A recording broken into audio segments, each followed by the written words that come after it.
First, tomorrow night, as we all know, is New Year's Eve, and for a lot of us, it is a time of fun and, for some, drunken debauchery. But for radical Islamic terrorists, it is an opportunity.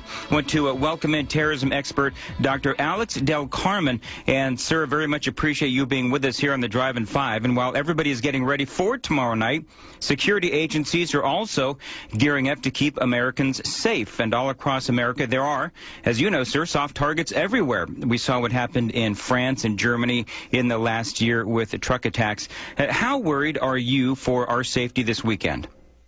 Well, thanks.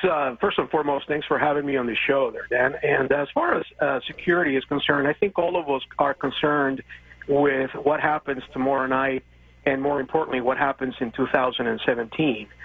Anyone in the security industry that actually tells you that we're all safe and safer now than we've ever been, they really don't understand the complexity of the world and how vulnerable the United States is to an infrastructural attack by ISIS or any other terrorist organization. So to answer your question, I continue to be worried about our safety. Well, it's interesting, too. You just said that there are some that will say that we're safer now than we were in, 2001, 2002, whatever it is. And as you said, anybody who thinks that we are safer, as you said, simply does not understand the threats. I mean, these days, we have had 12 people that were killed in Germany with a simple truck rental, or truck theft, I should say. So you're right. I mean, there are very simple things that are happening that are leading to the deaths of people. And so when we talk about how can the authorities keep us safe, there are, as I was just getting at, so many different ways to attack a large crowd in a relatively small area, from vehicle attacks to explosives and backpacks to even drones strapped with explosives. It has to be tough for authorities and for law enforcement to prepare for every single scenario. That's right. And I think what, most people sadly do not understand is that law enforcement, our law enforcement in the United States, is the best in the world. There's no question that we have the absolute experts of experts when it comes to security, and they do a great job of keeping us safe. And for the most part, you never hear about those instances where they get it right, and they simply apprehend the bad guy or are able to gather intelligence that prevents and foils an attack coming to U.S. soil. Sometimes we hear about them, sometimes we talk about them, but for the most part, these are the unsung heroes that we seldom hear, the good stories that they have to tell, and we never learn about it. However, the job is incredibly complex. If you look at how vulnerable we are, you look at a biochemical attack. You look at the possibility of somebody doing something as simple as renting a truck and driving it into a massive crowd. You look at, for instance, poisoning the water wells, looking at poisoning the food that we consume. The threat is vast, and terrorists, unfortunately, have a wild imagination, and the capability that they have is, as we've seen in the past couple of years, is widespread all over the world, not only on U.S. soil. Let me ask you a question, because you've just rattled off a number of different things that are all obviously very worrisome to those of us who watch these things on a daily basis, as you do. I guess what concerns me about radical Islamic terrorism and the world of terror is that you just said you're talking about biochemical attacks, and you're talking about poisoning food and these kinds of things, and water wells and so forth. And those are all very real possibilities. But when we're in a situation where, like we saw in Germany, a guy is simply able to steal a truck and run over a bunch of people, it's almost like we can't even get the basics right as far as keeping a crowd safe. I mean, there were conversations about, should we put up these concrete barriers around these Christmas markets in Berlin? And they said, well, no, let's not do that because we don't want to make it look like these are fortresses. And so it seems to me, anyway, that what we're doing, and not only us here in America, but across the world, is they're refusing to look realistically at the world of terror and the threats that are everywhere around us.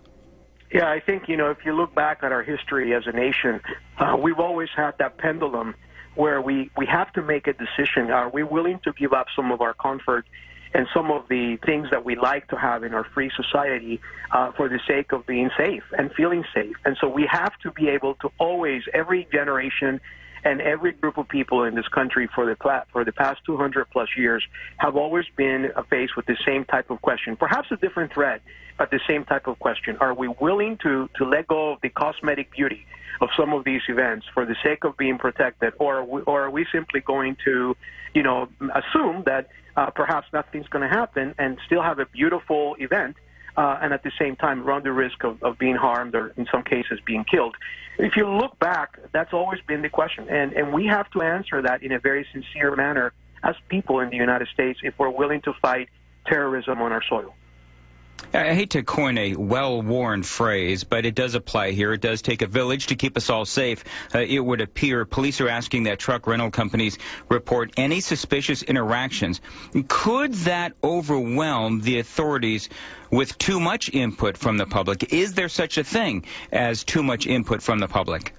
Sure, and not only that, what exactly does it mean to be suspicious and renting a truck? I mean, does it mean that you're looking for someone that is not from here? Somebody that is not from the United States, people don't exactly wear a T-shirt that says, I'm from ISIS, and I'm here to bomb or kill people, right? So when it comes to suspicion, I'm not exactly sure what that means, although I understand the message and the importance of being involved proactively in preventing a terrorist attack. The instructions are somewhat vague, and so at the end of the day, it comes down to the capability that law enforcement has in order to be able to prevent an attack. And they think of a thousand different things that you and I perhaps don't even think about on a daily basis as to how to prevent an attack. They gather intelligence. They go through the Internet. They look at social media. They gather human intelligence from individuals that may pose a threat to the United States. And they put all of that together. They develop a command center post where they're able to logistically plan the event ahead of time. They look at weather patterns.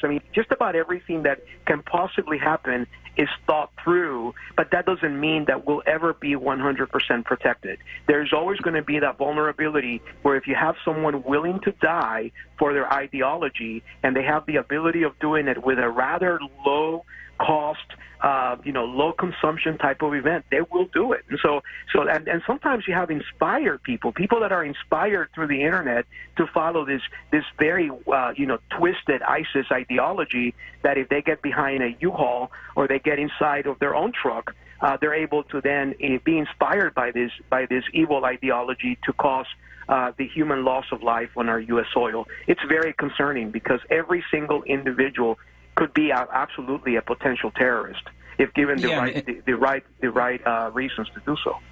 Yeah, and the truth of the matter is, and we know that in Germany the truck was stolen; it wasn't rented. I know that ISIS has been calling for attacks in the West. This has been going on for a long time now, but it seems like there are perpetual calls for attack.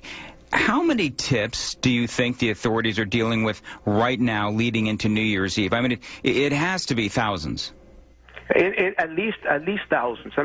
It's hard to tell, and we'll never know. But the reality is that many people across the country, and rightly so. I would encourage anyone that faces something or sees something that does not fit a certain logistical profile to call law enforcement, because law enforcement eventually will learn about the bad guys through the public, and so they need the public's help in order to be able to do that. But I would estimate that it's in the thousands right now where law enforcement across the U.S. is being tipped off one way or another about these potential threats. It seems like, we have these major events and nothing happens, but then we see these attacks on a smaller scale, like we saw on the Christmas market in Germany, or say, for example, what we saw at the University of Ohio. Is it safe to say, simply put, that where there is a will to kill innocent people, there is always going to be a way? I think you pretty much answered that a bit earlier, right? Absolutely, and that is the hardest part, which is that we are not willing to die in some cases because of what we believe in, but they are. And so at the end of the day, their lives are viewed upon as that of martyrs. They're willing to do whatever it takes, and think about our vulnerabilities every single day, not only on New Year's Eve, but every single day, and how easily it would be for them to do that. Here in Washington, we have a D.C. big night, and we're talking about thousands of people, multiple dance floors, 15 different areas. It is a huge undertaking. Give folks an idea as to how these areas can possibly be kept safe. So, there are different levels of control. I'll speak generally because obviously the last thing we want to do is tip off the bad guy as to the things that we're doing specifically. But I can tell you that for the most part, what we do is we look at the aerial component. We secure the airspace. We look at the vulnerabilities, to say, of a parade route as to where the parade would go. We look at high buildings. We look at the possibility of snipers. We look at the, underground, components, whether or not a bomb could be placed somewhere underground in order to explode it while the parade is going on. We look at the individuals that are going to be part of the entertainment component to ensure that, unlike what happened a few weeks ago, where the ambassador of Russia was actually killed in Turkey, that law enforcement itself doesn't have someone who is simply following a different ideology. So we look at those that are securing us. We look at those that are entertaining us. We look at those individuals that participate in the event. We look at those individuals that are doing business in the area at the time. So it is a massive operation that literally takes thousands of very skilled people in different layers working at the same time before the event takes place and during the event, obviously, from the beginning to the end. Now, we all know that these threats are global, especially in places like Germany, where ISIS has said they intend to take advantage of the sexual assaults that we saw in Cologne last year to distract police away from a larger terror attack. We also saw a major terror attack foiled in Australia and yet another one in Indonesia. Is it safe to say, sir, that there are no real safe places to celebrate this year globally?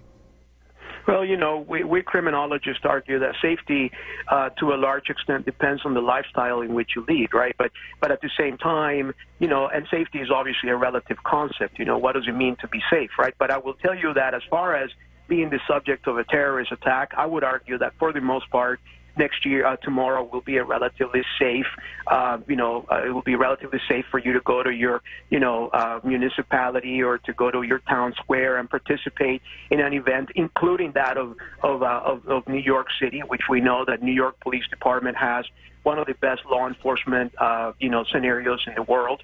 And their capabilities are quite vast. But at the same time, that doesn't guarantee us that by attending these events, we will simply be safe the entire time. So I think that, as far as safety from terrorism, I think is very low. I mean, the risk is very low of us being the victims of terrorism. But at the same time, it doesn't mean that we'll ever be 100% secure and safe unless you stay at home and watch it on TV. Hey, last question here, and appreciate you being here with us today, sir. We have a new president coming in, obviously, January 20th, 2017. And what does he need to do differently than what we've seen in the last 8 years of Barack Obama? What does Donald Trump need to do to perhaps more effectively combat radical Islamic terrorism? So first of all, I think that the new president is going to be tested by terrorists in terms of what he's willing to do or not willing to do, as most of our new presidents are, whether on the homeland or overseas. And as far as doing something differently, I think he has a vast ability of being able to get folks to the table to have a conversation. But I will tell you that in all reality, the most important thing that he can do is setting the tone overseas to let folks know that we will not tolerate, that we will not allow our American people to be hurt, whether here at home or overseas. I think setting that tone is crucially important for the new president in order to establish the credibility of the United States overseas that is required. Great analysis, Dr. Alex Del Carmen. Thank you very much for being with us here on The Drive at 5. It is 5:20 on 105.9 FM.